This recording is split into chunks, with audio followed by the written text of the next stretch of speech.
وبالوالدین احسانا، اور اپنے والدین کے ساتھ احسان کرنا۔ اللہ اکبر، توحید کے فوراً بعد ماں باپ کے ساتھ حسن سلوک۔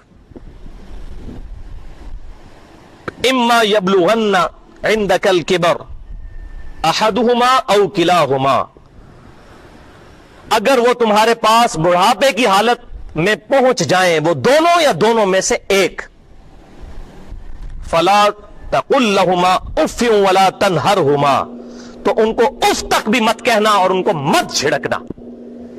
اف کی صحیح ٹرانسلیشن پنجابی میں ہو سکتی ہے، یہ عربی میں اس کو کہتے ہیں اف، کجروی کے ساتھ بات کرنا۔ ماں باپ کو خصوصاً ذکر کیا بڑھاپے میں، کیونکہ بڑھاپے میں ظاہر ہے کہ ماں باپ بھی بچگانہ عادتیں ہو جاتی ہیں، ان سے بسا اوقات ایسی باتیں نکل جاتی ہیں کہ جوان اولاد کو غصہ آتا ہے۔ تو اسی خاص موقع پر انسٹنکٹ پر سٹرائک کیا اللہ تعالیٰ نے کہ بڑھاپے میں دونوں یا ایک پہنچ جائیں، ان کو اف بھی مت کہنا۔ گالی گلوچ، مارنا پیٹنا تو بڑی دور کی بات۔ وَاخْفِضْ لَهُمَا جَنَاحَ الذُّلِّ مِنَ الرَّحْمَةِ، اور اپنے کندھے عاجزی کے ساتھ ان کے سامنے جھکا کے رکھنا، یوں اکڑ کے نہیں۔ اور یہ بھی بات یاد رکھیں کہ جھکنے میں اتنا نہیں جھکنا چاہیے کہ ہاتھ گھٹنوں تک پہنچ جائیں، وہ حد رکوع ہے، وہ حرام ہے اللہ کے علاوہ کسی کے سامنے جھکنا۔ ہاں تھوڑا بہت یوں جھکنا اپنے استاد کے سامنے یا ماں باپ کے سامنے، تو یہ اللہ تعالیٰ نے فرمایا اپنے کندھے جھکا کر رکھو۔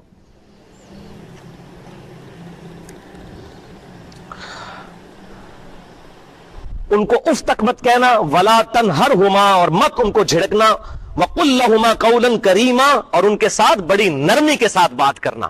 بوڑھے ہو چکے ہیں، ان کے ساتھ نرمی کے ساتھ بات کرنا۔ وَاخْفِضْ لَهُمَا جَنَاحَ الذُّلِّ مِنَ الرَّحْمَةِ، اور اپنے کندھے عاجزی کے ساتھ ان کے سامنے جھکا کر رکھنا۔ وَقُلْ رَبِّ ارْحَمْهُمَا كَمَا رَبَّيَانِي صَغِيرًا، اور ان کے لیے دعا کرتے رہنا، اے رب میرے ان پر رحم فرما جس طرح انہوں نے بچپن میں مجھے پالا تھا، اب تو ان پر رحم فرما، میں اس وقت کمزور تھا اور انہوں نے مجھے پال کر بڑا کیا، تو نے ان کو ذریعہ بنایا میری پرورش کا، تو اب یہ کمزور ہو چکے ہیں، ان پر رحم فرما۔ یہ دعا یاد کر لیجئے، بخاری اور مسلم کی متفق علیہ حدیث ہے کہ جب تم تشہد میں درود شریف پڑھ چکو، اس کے بعد جو مرضی چاہو اپنے رب سے مانگو، تو اس میں یہ دعا بھی ضرور مانگا کریں، خواہ والدین زندہ ہوں یا فوت ہو چکے ہوں، اپنے ماں باپ کے لیے یہ دعا کیا کریں۔ اس کے علاوہ بھی مسنون دعائیں، رب ارحمہما کما ربیانی صغیرا، یہ دعا یاد کر لیجئے، سورہ بنی اسرائیل آیت نمبر 24۔ اب یہاں پر وہ حدیث بھی یاد کر لیں جو المستدرک للحاکم میں صحیح سند کے ساتھ اور جامعہ ترمذی میں بھی موجود ہے کہ امام کائنات صلی اللہ علیہ وسلم نے فرمایا، جبرائیل علیہ السلام نے عرض کی کہ اے اللہ کے رسول آمین کہہ دیجئے کہ ہلاک ہو جائے وہ شخص جسے ماں باپ میں سے دونوں یا ان میں سے کوئی ایک بڑھاپے کی حالت میں ملے اور وہ ان کی خدمت کر کے جنت نہ کما سکے۔ تو امام کائنات صلی اللہ علیہ وسلم نے اپنی مہر اس پر لگا دی، آمین، ہلاک ہو جائے وہ شخص۔ اس میں ایک وہ بھی تھا کہ ہلاک ہو جائے وہ شخص جس کے سامنے آپ کا ذکر خیر ہو اور وہ آپ صلی اللہ علیہ وآلہ وسلم پر درود شریف نہ پڑھے۔ اور تیسرا وہ شخص کہ جو رمضان کا مہینہ جس میں آج ہم بیٹھے ہوئے ہیں، 28واں روزہ 1434 ہجری، شاید کل آخری روزہ ہو، بلکہ یقیناً سافٹ ویئر نے یہی بتایا کہ کل آخری روزہ ہے، کیونکہ تقریباً 40 گھنٹے کا چاند ہوگا، کل نظر آ جائے گا نیکڈ آئی کے ساتھ بھی۔ جو رمضان کا مہینہ پائے اور وہ اپنے رب سے اپنی مغفرت نہ کروا سکے، وہ بھی ہلاک ہو جائے، تو امام کائنات صلی اللہ علیہ وسلم نے کہا آمین، مہر لگا دی آپ صلی اللہ علیہ وسلم نے اپنی، لیکن اس میں پہلے نمبر پر ماں باپ کا ذکر آیا۔ اللہ اکبر۔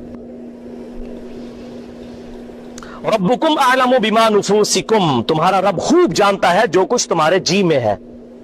ان تکونوا صالحین، اگر تم واقعی نیک نیت ہو اور نیکوکار ہو، فإنہ کان للأوابین غفورا، تو بے شک اللہ تعالی رجوع لانے والوں کی توبہ قبول کرتا ہے۔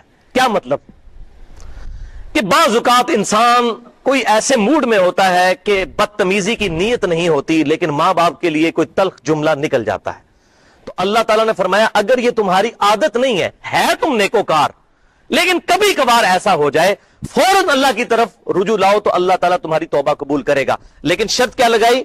ان تکونوا صالحین، اگر تم واقعی ہی نیکوکار ہو. لیکن اگر کسی کی عادت ہی بدتمیزی کے ساتھ بولنا ہے, اس کے لیے کوئی مغفرت نہیں ہے. یہ بات کو نوٹ کر لیجئے. اگر تم نیک نیت ہو اور ہمیشہ اچھے طریقے سے ڈیل کرتے ہو, کبھی کبھار تم سے کوئی ایسی بات نکل گئی, فوراً اللہ کی طرف رجوع کرو, اللہ تعالیٰ تمہاری توبہ کو قبول کر لے گا. اللہ اکبر. تیسری کمانڈ, وَآتِ ذِی الْقُرْبَى حَقَّهُ وَالْمِسْكِينَ, اور قریبی رشتہ داروں کو بھی اپنے